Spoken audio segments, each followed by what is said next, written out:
जी sir. जी sir. અમારા police ડિપાર્ટમેન્ટમાં પોલીસના જવાનો અને અમારા મહિલા જવાનો સતત જો એ કામમાં વ્યસ્ત રહેતા હોય છે. અમારા જો બાળકો છે પોલીસ પરિવારના આ ખૂબ સરસ જો એના એજ્યુકેશનના ફિલ્ડમાં બી દેખાવ કરે છે. એને ધ્યાનમાં રાખી જોઈએ અત્યારે માનનીય ડી સાહેબ તરફથી જો અમારો સેન્ટ્રલ પોલીસ વેલફેર ફંડ છે આમાં ઘણા બધા જો એ અમારા બાળકોના પ્રોત્સાહિત કરવા માટે એના મોટિવેટ કરવા માટે જો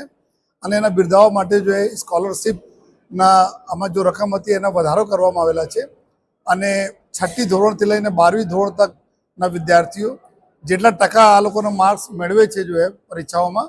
એના ધ્યાનમાં રાખીને જો કુલ 2,500 રૂપિયાથી લઈને જો 15,000 રૂપિયા તકના જો સ્કોલરશિપ એના વાર્ષિક સ્કોલરશિપ આપવામાં આવી રહ્યા છે જો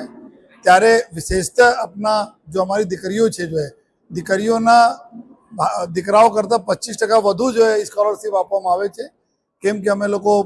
આમાં સખત વિશ્વાસ કરીએ છીએ કે અમારા દીકરીને ખૂબ પઢાવો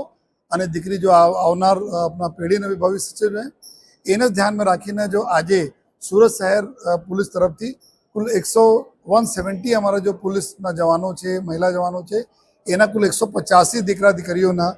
આજે 10.5 લાખ રૂપિયાથી વધુ રકમના જો ટોટલ જો સ્કોલરશિપ આપવામાં આવી છે જો અને આ બાળકોને જેટલા બી મળે છે એના પ્રોત્સાહન જો મળે છે એના જોઈને અમારા બીજા બી પોલીસ પરિવારના જો બાળકો છે જો એના બી પ્રોત્સાહન મળશે જો અને હું સુરત શહેર પોલીસ પરિવારના વડા તરીકે જો અમારા પોલીસ પરિવારના અમારા દીકરા દીકરીઓ જેને સ્કોલરશિપ મળી છે એને ખૂબ ખૂબ અભિનંદન આપું છું. સાથોસાથ એવી આશા પણ રાખું છું, ઉમ્મીદ પણ કરું છું કે આવનાર સમય અમારા ખૂબ પઢી લીખીને જોઈએ અને આપણા જો પ્રજાજનોની સેવામાં જે રીતે એના મા બાપ કરે છે આ રીતે આ લોકો બી પ્રજાજનોની સેવામાં જોડાય એવી બધાને શુભેચ્છા પણ પાઠવું છું.